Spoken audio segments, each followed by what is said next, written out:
Bismillahirrahmanirrahim. Assalamu alaikum students. Today I will be teaching you about the human eye. And today you people are going to learn about the external and internal structure in detail and the function of each external and internal part, pupil reflex, focusing and the accommodation, and the eye defects and the solution for these problems. Okay. The eye, human eye, is considered as a sense organ because it detects the light and it is related with the formation of the image. It is related with the sense of sight. आप eye की help से देख सकते हैं. You people are having two eyes and each eye is consisting of an eyeball. Eye basically is located in the orbit and that is the orbit that is present inside the skull. Okay. And that is protected by the three pair of muscles. These are the rectus muscles which are attaching the eyeball with the skull. Okay, let's proceed towards the external structure. These are the eyelashes, upper eyelid, lower eyelid. These are the tear glands, conjunctiva, that is going to cover the sclera, that is the cornea, that is dome-shaped part, and that is the iris, and the hollow place where nothing is present, that is the pupil. So eyelids, they are basically protective in nature. They are going to prevent the eye from the mechanical damage. And whenever you people are going to blink the eyes, so with the help of the blinking, the tears which are produced from the tear glands, they are going to cover all of the eye and they are going to wipe off the dust as well. They are going to lubricate the surface of the eye, due to which you people don't feel irritated into the eye. Eyelashes are again over there, which are protective your eye from entering of the dust particles. They trap the dust particles. Okay, they are not letting the dust particle to get into your eye. Okay, that is the cornea. That is a dome shape transparent part. अभी आपको front से नजर नहीं आ रहा होगा, but in the next slides में आपको दिखाती हूँ कि कॉर्निया किस तरह से डोम शेप्ड, कैसे कर्व्ड कैसे है. But remember that is the transparent part. और ये जो आपका आयरस है, that is cornea is covering the iris. Basically front में आयरस से कन्वर्ट इसको कवर कर रहा होता है. And the cornea is the region where the most of the light is refracted. Okay. Conjunctiva is basically a mucous membrane which is going to produce the mucus which is keeping your eyeball moist. आपको फिर इसमें dryness नहीं होती. And the sclera, that is the white tough covering which is protecting your eye from the mechanical damage. अभी मैंने आपको बोला था कि मैं आपको कॉर्निया की भी शेप दिखाती हूँ, कंजक्टिवा भी दिखाती हूँ. That basically is the cornea. This one is the cornea. Dome shaped part है, that is related with the most of the refraction of the light whenever the light is passing from the eye. That is the conjunctiva. Conjunctiva हमारे पास एक mucus membrane है, transparency ये भी layer होती है. That is again आपके पूरे के पूरे ये जो व्हाइट ऑफ द आई है, दैट इज द स्क्लेरा, उसको भी कवर किए हुए होती है. ठीक है. And that is being attached to the upper and lower eyelids from inner sides. ठीक है जी. आई होप आपको कंजंक्टिवा की भी जो इसका स्ट्रक्चर है वो भी क्लियर हो गया होगा. That is a mucous membrane. और कॉर्निया की शेप भी आपको क्लियर हो गई होगी. Next are the tear glands, which are located near the upper corner of the upper eyelid, and they are producing the tears. आपको पता है tears are related, tear production is related with your emotions. और यहाँ पे एक और चीज बताऊं आपको, ये जो आपके पास म्यूकस मेम्ब्रेन थी कंजंक्टिवा, वो and the tears, they are going to produce the watery content. तो water is very much important for dissolving the gases. उसमें गैसेस फ्रॉम एटमॉस्फेयर भी डिसॉल्व हो जाती हैं. और जिस तरह से आई में बेसिकली एयर से ऑक्सीजन डिसॉल्व होके आपके इंटरनल सेल्स के अंदर डिफ्यूज हो जाती है. सेम जो सेल के अंदर एस्पायरेशन से कार्बन डाइऑक्साइड प्रोड्यूस होती है, वो भी इसमें डिसॉल्व होके बाहर चली जाती है. ठीक है। सो बेसिकली इसका फंक्शन जो है आपके पास टीयर्स का या मॉइस्चर का, जो भी मॉइस्चर आपकी आई में है, वो आपको गैसेस के डिसॉल्व होने में हेल्प आउट करता है। Plus that is going to lubricate the conjunctiva, आपको इरिटेशन नहीं होती, फ्रिक्शन रिड्यूस हो जाती है। यहाँ पर मैं आपको एक स्टूडेंट से एक और चीज बताऊं कि हमारे पास बहुत सारी जगहों पे फ्लूइड्स इन्वॉल्व होते हैं। ठीक है, जिस तरह से आपके साइनोवियल जॉइंट्स वगैरह तो आपके सिलेबस में नहीं है, जॉइंट्स के बीच में फ्लूइड होता है, आपकी प्लूरल मेम्ब्रेन्स के दरमियान में फ्लूइड होता है। ठीक है, आपके पास सेरिब्रोस्पाइनल फ्लूइड होता है, जो आपके पास ब्रेन और जो स्पाइनल कॉर्ड है उसमें एक भी फ्लूइड होता है।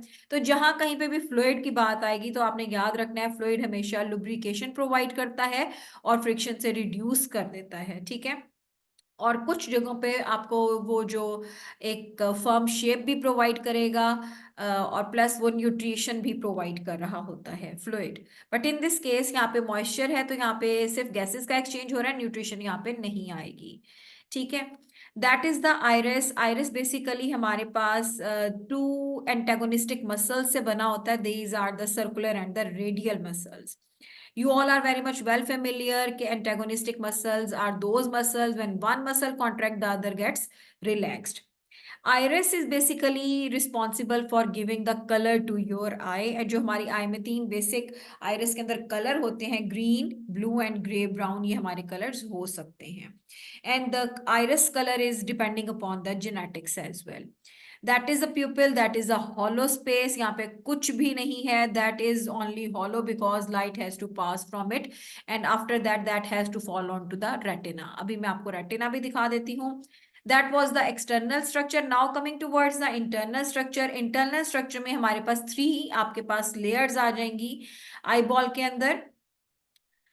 First one is the sclera, जो व्हाइट ऑफ द आई होता है और फ्रंट और बैक दोनों से कवर कर रहा होता है। Then is the choroid layer. Choroid layer middle layer होती है, जो आपको ब्लू वन दिखाई गई है, बट इन एक्चुअली ये ब्लैक कलर की होती है। ठीक है, आपके पास थर्ड इनर मोस्ट लेयर होती है जी रेटिना की। Now come towards their detail description. आपके पास जो स्क्लीरा होता है और स्क्लेरोटिक कोट है, that is the white of the eye and that is continuous with that of the cornea। आपके पास ये आई, दैट इज रीजन जहां पर हमारे पास रेक्टस मसल्स के थ्रू आई जो है वो आई बॉल से कनेक्ट होती है, सो आई बॉल की मूवमेंट में स्मूथनेस रहती है। कोरॉइड लेयर में ब्लैक पिगमेंट होता है। ब्लैक पिगमेंट क्या करेगा, that will B absorbing all the light. जब लाइट यहां से एंटर होगी, आपके रेटिना पे फॉल करेगी, तो ultimately that is to be going at the back. तो कोरॉइड लेयर क्या करेगी, उस लाइट को एब्जॉर्ब कर लेगी और उसका इंटरनल रिफ्लेक्शन होने से प्रिवेंट करेगी। इफ अगर यहाँ पे ब्लैक पिगमेंट नहीं होता तो इंटरनल रिफ्लेक्शन की वजह से आपको बहुत ब्लर नजर आता और may be proper image form ही ना होता। ठीक है, अब इसमें ब्लैक होने के साथ साथ इसके अंदर ब्लड वेसल्स भी हैं। ब्लड वेसल आपको पता है, जहां पे भी ब्लड होगा वो न्यूट्रिशन प्रोवाइड करेगा। न्यूट्रिशन में मेन क्या आ जाता है, हमारे पास ऑक्सीजन आ जाती है, ग्लूकोज आ जाता है। Both are involve in respiration, और ड्यूरिंग रेस्पिरेशन जो मेटाबॉलिक वेस्ट प्रोडक्ट्स प्रोड्यूस होते हैं सच एज कार्बन डाइऑक्साइड, वो भी हमारे पास इन ब्लड वेसल के थ्रू ट्रांसपोर्ट हो रहे होते हैं। Third one is the retina. Retina inner most layer होती है, यहाँ पर हमारे पास फोटो रिसेप्टर्स प्रेजेंट होते हैं। Photo receptor are of two type, rods and cones. अब मैं यहाँ पे अपने स्टूडेंट्स को याद कैसे करवाती हूँ, rods, R for rods, R for रात। रात के टाइम यानी कि डार्क टाइम में ब्लैक एंड व्हाइट में आपको देखने में रॉड्स हेल्प करेंगे। Cones, C for cone, C for colours. तो जो कोन्स हैं they are related with the colours, वो आपको ब्राइट लाइट में डेफिनेटली कलर्स क्लियर नजर आते हैं, तो आपको ब्राइट लाइट में देखने में हेल्प आउट करेंगे। ठीक है जी। Now coming towards, photoreceptors हमारे पास, इसके बाद यहाँ पे ऑप्टिक नर्व आ जाएगी। ठीक है, अब the area where the optic nerve is passing, यहाँ पे कोई भी फोटो रिसेप्टर नहीं होता। नाउ कमिंग टू वर्ड्स, जब लाइट आती है that is the choroid layer आपको दिखाई गई है। ठीक है जी, ये कौन से हैं, and these are the rods shown to you people, both are the photo receptors. और ये कॉरॉइड लेयर आ गई, black layer, black pigmented layer. Coming towards the rods, rods are for rods, are for raat. They are helping you to see in the night time or when the light is dim. They are you can see the black and white color because of the rods. Rods basically dim light में आपको करेंगे काम, and they are having a pigment which is known as the visual purple. ठीक है. Sometime ऐसा होता है कि whenever you people are coming from the bright light into the dim room में आ रहे हैं जहाँ पे लाइट नहीं है, तो आपको बिल्कुल भी थोड़ी देर के लिए नजर नहीं आता. दैट इज कि उस टाइम पे आपके पास जो विजुअल पर्पल है दैट गेट्स ब्लीच्ड. ठीक है. तो वो प्रॉपर सिग्नल ब्रेन को सेंड नहीं कर पाता. That needs time to be reformed. So इसकी रिफॉर्मेशन के लिए जो आपको न्यूट्रिएंट आपकी डाइट में होना चाहिए that is the vitamin A. आपकी डाइट में विटामिन ए होगा तो आपको विजुअल पर्पल क्विकली फॉर्म हो जाएगा, रिफॉर्म हो जाएगा.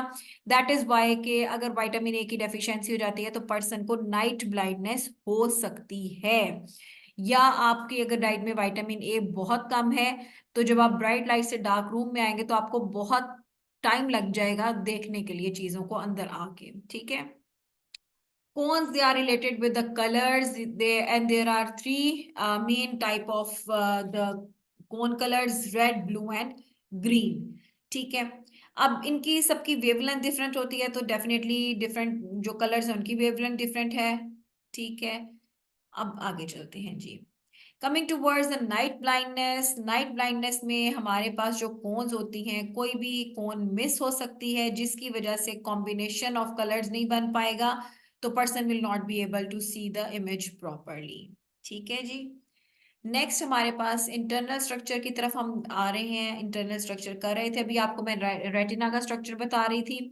That region, that depression you people can see that this one depression, this is the fovea or the yellow spot that is directly behind the lens. ये lens है आपके पास और lens के बिल्कुल पीछे that is the fovea. Sometimes you people are asked in the examination to mark the fovea with the X या O. कुछ भी आपको लेटर जो दे देंगे आपने उससे लेबल कर देना होता है.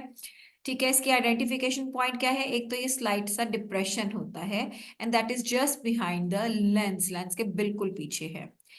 It contain cones not rods. इस एरिया में आपके पास कोन्स होते हैं और रॉड्स नहीं होते. ठीक है. That is the optic nerve which is taking the signals from the photoreceptors towards the brain, and that is the blind spot. Blind spot वो region है where the optic nerve is leaving the eye and that doesn't contain any photoreceptor over here. So blind spot के लिए अक्सर हम एक experiment करते हैं. Some time आपको एज एन इन्वेस्टिगेशन पेपर 4 के अंदर भी आ जाता है.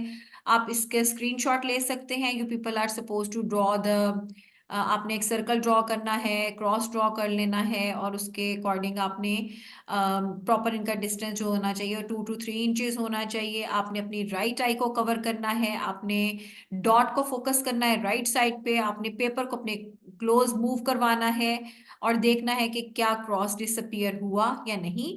अगर डिसअपियर हो जाता है then you people are going to measure it with the scale. और इन्वेस्टिगेशन में यूजुअली हम ये करते हैं कि 3 टाइम्स एक्सपेरिमेंट को रिपीट करना होता है so that you can take the average value, क्योंकि ह्यूमन एरर आने का चांस होता है. Because when you people are moving the paper या स्केल मेजर कर रहे हैं तो that can have the error in it. उसमें प्रॉब्लम आ सकती है.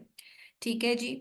नेक्स्ट हमारे पास आ जाता है लेंस. लेंस हमारे पास that is a transparent one, that is circular and the biconvex होता है. कनकेव नहीं बोल रही, बाइकॉन्वेक्स है ये. That is elastic in shape, elastic in sorry material. ये अपनी शेप को चेंज कर सकता है.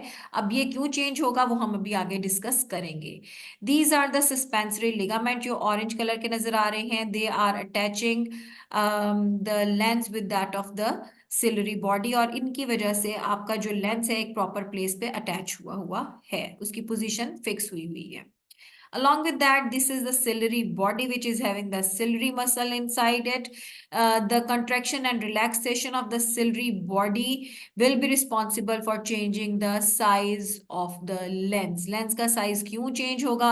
That will be changing because of the contraction and relaxation of the ciliary body. Okay जी. नेक्स्ट हमारे पास एक्वस एंड विट्रियस ह्यूमर आ जाते हैं। These are the aqueous and vitreous chambers over there. Again these are the fluids, ये eye ball को एक firm shape देते हैं, लेंस को उसकी प्रॉपर जगह के ऊपर रखते हैं, and they are providing the you can say proper shape, and they are providing the nourishment or lubrication to the eye as well. आपने ये चीज भी ध्यान रखनी है, as these are the liquid, these are the jelly like substances, so light definitely will be refracted from these two regions as well. So अब यहाँ पर मैं एक लाइट की रिफ्रैक्शन के हवाले से आपको एक चीज बता दूं, एक टिप बता दूं। Most of the refraction is happening from the cornea. एक कॉर्निया से रिफ्रैक्शन हुई, then from the aqueous humour, then from the lens, then from the vitreous humour. तो 4 रीजन्स में लाइट की रिफ्रैक्शन होनी है और सबसे ज्यादा रिफ्रैक्शन करनी है कॉर्निया ने। After that light will be falling on the retina और इमेज बन जाएगा फोबिया के ऊपर। That is a phobia, that is a yellow, that is the yellow spot over here. ठीक है, अब जल्दी से आप टेबल का भी स्क्रीनशॉट ले लीजिए। हमारे पास ये आई के डिफरेंट जो पार्ट्स हैं along with their function they are mentioned over here। ठीक है जी। आइरिस हमारे पास that is having two type of antagonistic muscle which are going to control the size of the pupil from where the light has to get enter into the eye and falling on the retina। ठीक है जी। Suspensory ligament and ciliary muscles they are related with the changing the thickness of the lens। अभी हम सारी बातें discuss करेंगे detail में। Okay जी, next coming towards the pupil reflex. जब भी इस टॉपिक के बारे में मैं अपने स्टूडेंट्स को बताती हूँ, अक्सर स्टूडेंट कंफ्यूज कर जाते हैं प्यूपिल रिफ्लेक्स को with the change in the thickness of the lens. बेटा लेंस की थिकनेस जब चेंज होती है that is known as focusing और द एकोमोडेशन। लेंस की थिकनेस चेंज तब होगी whenever you people are looking at the near object and the far object. Okay, यहां पर हमारे पास आप ये देख सकते हैं कि these are the circular muscles, fine, and these are the radial muscles of the iris. Remember one important point, these are the radial muscle. अक्सर आपकी जगहों पे आपके पास इंटेस्टाइन के अंदर आपके जो ऑसोफेगस है उसके अंदर सर्कुलर और लॉन्गिट्यूडनल मसल हैं, तो बच्चे जल्दबाजी में इसको भी सर्कुलर रेडियल को अब वो लिख देते हैं लॉन्गिट्यूडनल मसल। तो प्लीज आपने ये गलती नहीं करनी हरगिज। ठीक है, और सर्कुलर मसल अभी मैंने आपको पीछे एक हमारा पार्ट था सिलरी बॉडी सिलरी मसल। अक्सर बच्चे सिलरी मसल्स के साथ इसको मिसकंसेप्ट कर देते हैं। सर्कुलर मसल को प्यूपिल के लिए, प्यूपिल रिफ्लेक्स के लिए आइरिस ने काम करना है, and iris is having circular and radial muscles. Okay, let's see whenever pupil reflex होता क्या है and how that is how your iris is going to work in the bright and the dim light. बेटा whenever there is the bright light, तो एकदम से आप जब या ब्राइट लाइट की एग्जांपल आपको दूं, whenever you people are sleeping in the dark room, कोई आए एकदम से आपके रूम की लाइट जलाए, व्हाट विल हैपन? आप फटाफट से अपनी आईज बंद करते हैं या अपने हाथ अपनी आईज के ऊपर जो है वो रख लेते हैं। Basically you are preventing the eye to enter in, you are preventing the light to enter into your eye. आप लाइट को प्रिवेंट करें कि वो आपकी आई में एंटर ना हो, बिकॉज बहुत ज्यादा ब्राइट लाइट अगर आपकी आई में चली जाएगी that can damage the retina, retina को डैमेज कर देगी। सो ब्राइट लाइट में आपकी आई ने कैसे कंट्रोल करना है, that is known as the pupil reflex. Pupil reflex में आपको क्या पता चलेगा जी, सबसे पहले circular muscle of iris contract होंगे, then radial muscle of the iris will get relaxed and pupil will be constricting in the size, उसका साइज स्मॉल हो जाएगा and less light will be entering into the retina, so retina will be prevented from the damage. अच्छा, अब यहाँ पर एक बात आपको एग्जामिनेशन के पॉइंट ऑफ व्यू से बताऊं, अक्सर आपको इस तरह की डायग्राम दी जाती है, ठीक है, and that is being asked के आइडेंटिफाई जी कौन सा मसल कॉन्ट्रैक्ट हो रहा है। बेटा जो मसल कॉन्ट्रैक्ट हो रहा होता है ना उसको वो थोड़ा थिक या डार्कर करके दिखाते हैं, तो आप आइडेंटिफाई कर सकते हैं। अगर मैं यहाँ पे ये सारी चीजें हटा दूं, ठीक है, और मैं ऊपर से ब्राइट लाइट भी हटा दूं, ठीक है। तो and I am going to ask you as an examiner कि हाँ जी, what type of action will be happening, what kind of light it will be. तो आपने देखना है कि ये सर्कुलर मसल कंपैरेटिवली डार्कर नजर आ रहे हैं आपको, थिक नजर आ रहे हैं as compare to the radial muscle. इसका मतलब है कि circular muscles are contracting, and circular muscle जब कॉन्ट्रैक्ट करेंगे तो आपके पास प्यूपिल साइज हो जाएगा शॉर्ट। ठीक है, तो आपके पास that is eye is present in the bright light at this time. ठीक है जी। नेक्स्ट आपने डिम लाइट में क्या है, आप देखें इसमें डिम लाइट में आपको कितना ब्यूटीफुली क्लियर नजर आ रहा है कि आपके पास रेडियल मसल्स कॉन्ट्रैक्ट हुए हुए हैं। ठीक है जी, radial muscle will get contract, circular muscle will get relax, and the pupil size will get increase or dilated so that more and more light can enter into the eye, and that case that is going to fall on the retina so that you can see a clear image in the dim light। ठीक है, जिसे हम कहते हैं ना आंखें फाड़ फाड़ के देखना। डिम लाइट में जब आपके पास लाइट बहुत कम होती है तो हमारी प्यूपिल डायलेट कर जाती है, एंड डायलेट किस तरह से होती है, radial muscle are contracting and circular are being relaxed. Okay, now that is a clear cut comparison. आपको इसमें भी नजर आ जाएगा बेटे कि कौन से मसल थिक हैं। ठीक है, यहाँ पर सर्कुलर थिक है, यहाँ पर रेडियल थिक है, and these are for the to decrease the pupil size in the bright light, and that is to increase the pupil size in the dim light। ठीक है जी। So never confuse the pupil reflex with that of the accommodation in which the lens is going to change its thickness with the help of ciliary muscles and suspensory ligaments। So now coming toward the pupil reflex के बारे में थोड़ा सा एक pathway आपको बता दूं, basically होता क्या है। रिफ्लेक्स आर्क मैं बताना चाह रही हूँ आपको। That is an automatic action, protective action होता है। किस चीज को प्रोटेक्ट करना है, that is going to protect your retina. ठीक है जी। That is pupil reflex is depending upon the light intensity, either that is the bright light or the dim light, that is the stimulus। Change in light intensity will be the stimulus।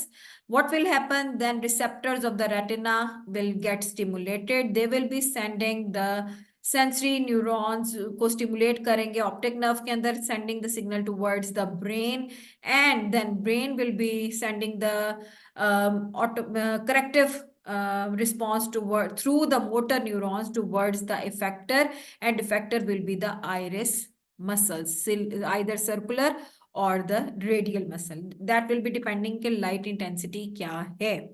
so इस flow path का भी जो reflex arc है उसका भी आप screenshot ले सकते हैं। नाउ कमिंग टू वर्ड्स, ये आपकी बुक से मैंने लिया हुआ है इमेज। ठीक है, जिसमें आपको दिखाया गया है कि that is a pathway light fall की है, रेटिना में स्टिमुलेट हुए हैं फोटो रिसेप्टर्स, सेंसरी के थ्रू आपके पास जी जा रहा है जो सिग्नल्स हैं, they are going towards the relay के तरफ, relay are in the brain, और फिर उसके बाद मोटर के थ्रू आपके पास आइरिस में आ रहे हैं।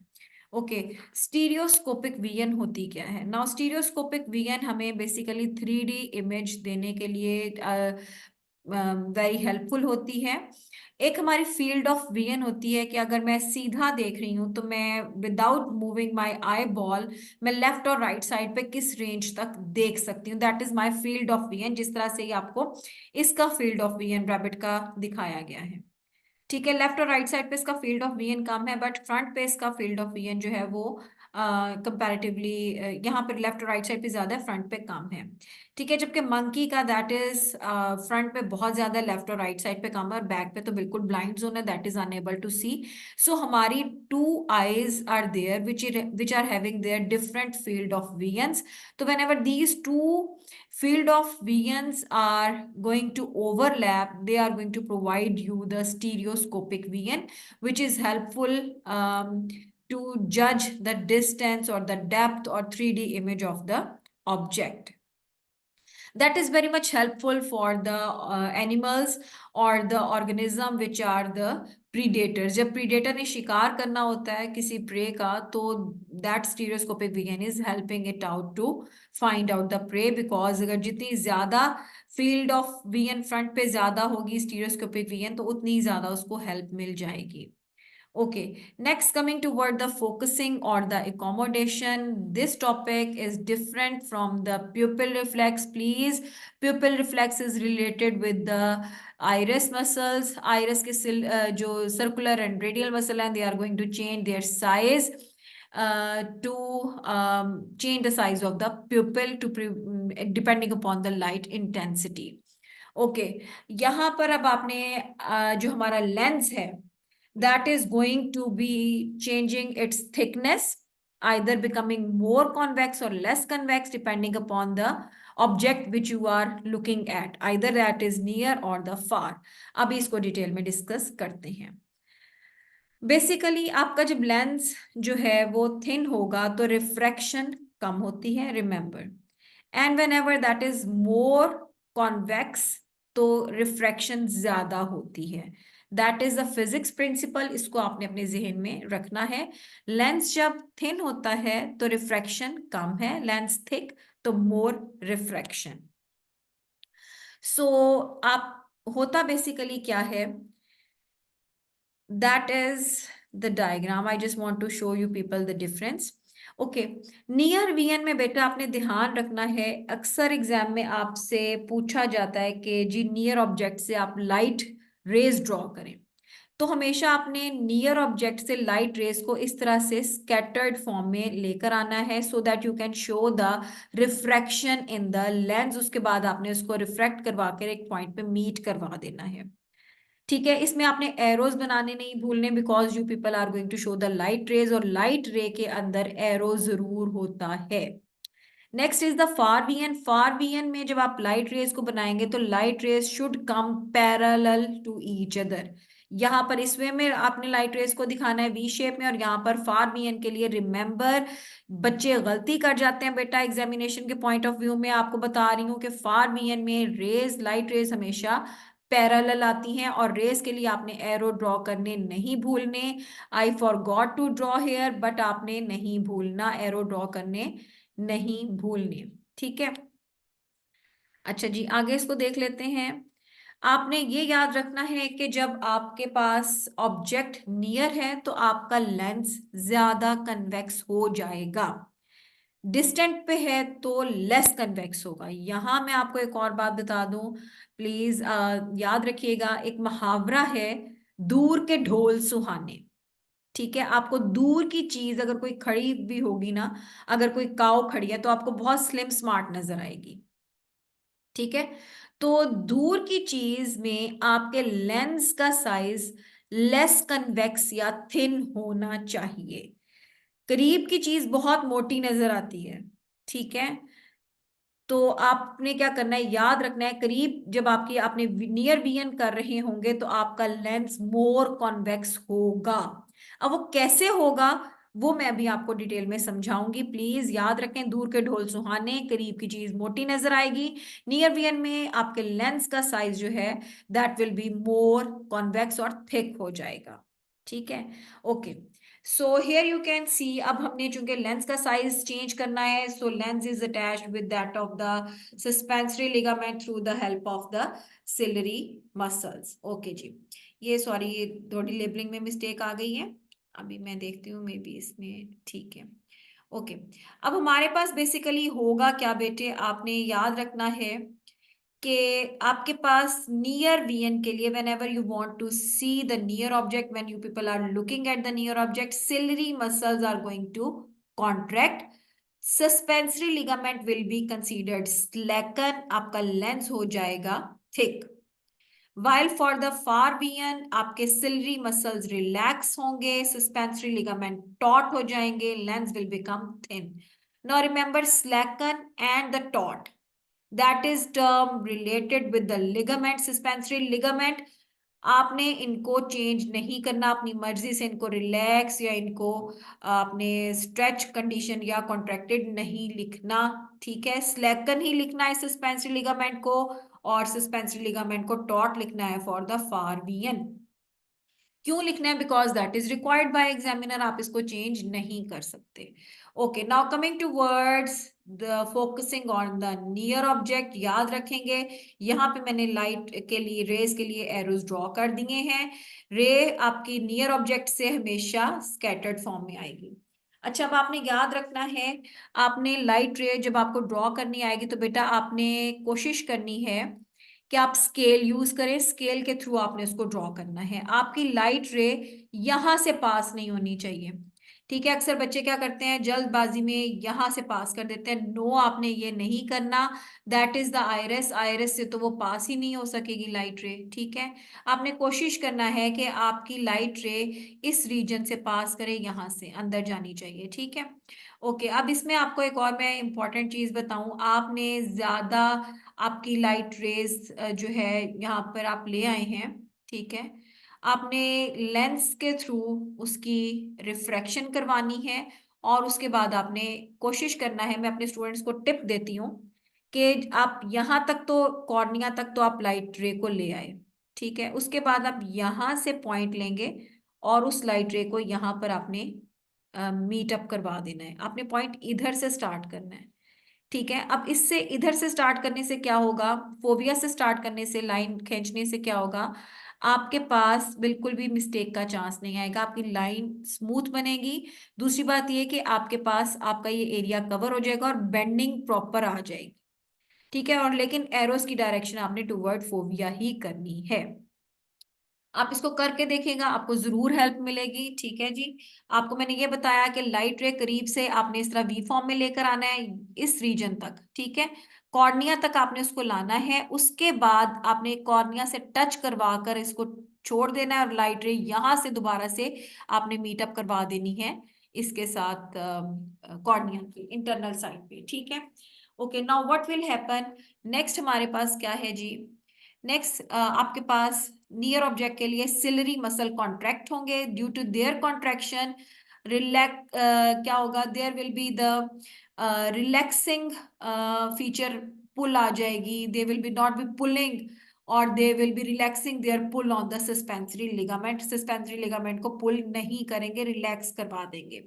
सस्पेंसरी लिगामेंट स्लैकन हो जाएंगे, स्लैक होने से अल्टीमेटली उनकी जो पुलिंग फोर्स थी लेंस के ऊपर, that is going to be relax, lens pull नहीं होगा, lens become more thicker because that is elastic in nature, और आपने इसको थिकर लिखना है एंड मोर कॉन्वेक्स लिखना है, ड्यू टू विच इसकी जो फोकल लेंथ है वो डिक्रीज हो जाएगी। Light rays from the near objects, they will be focused on the retina, stimulate करेंगे फोटोरिसेप्टर को, और नर्व के थ्रू आपके पास सिग्नल चला जाएगा ब्रेन के तरफ।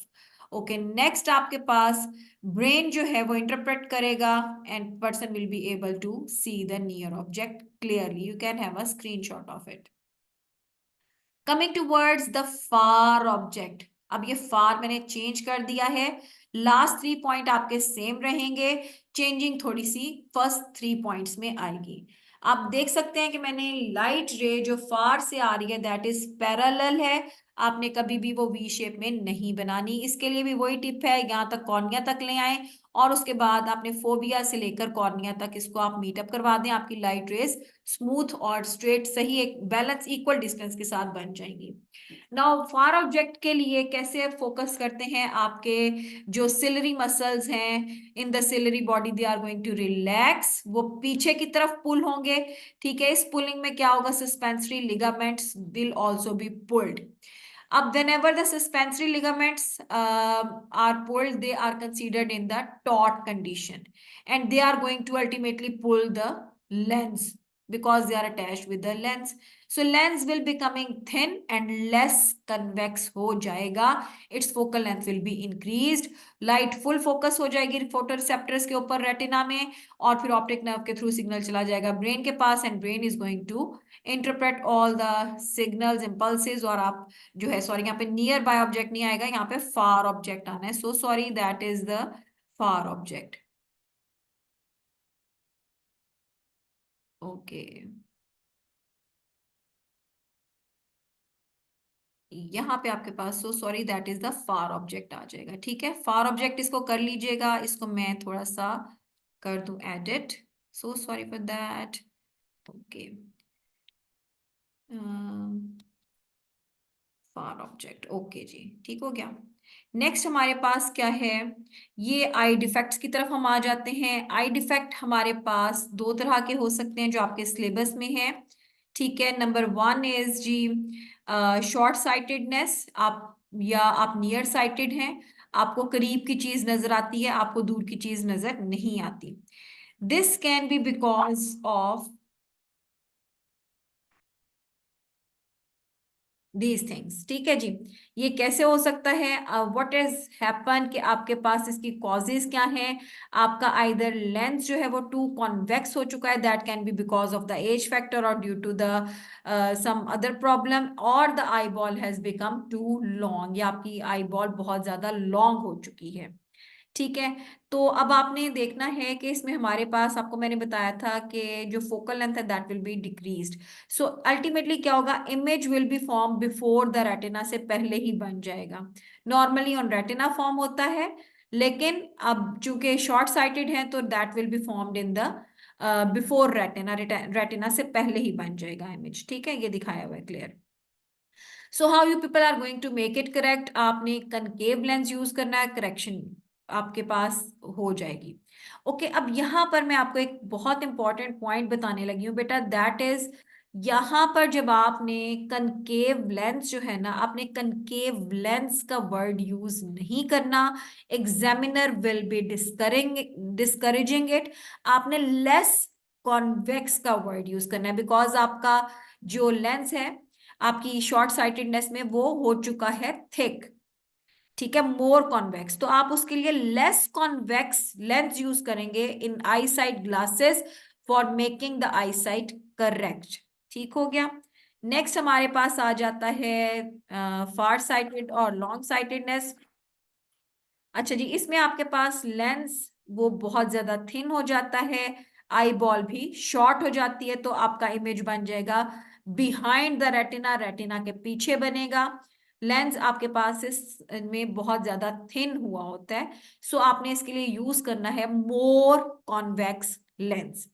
And here you people can see the two comparison of the two short sightedness and the long sightedness. Short sightedness को मायोपिया भी कह सकते हैं, और hypermetropia is the long sightedness. Okay जी, these are the eye defects comprehensively described in my slide. You can have the picture of it. That's all from my side. Thank you very much. I hope you have enjoyed the video. Okay ji, picture ले लीजिए, अपना बहुत सारा ख्याल रखिएगा, and do like, subscribe and share my channel, do comment. I will be needing your support. Thank you so much, अपना बहुत ख्याल रखिएगा। अल्लाह हाफिज।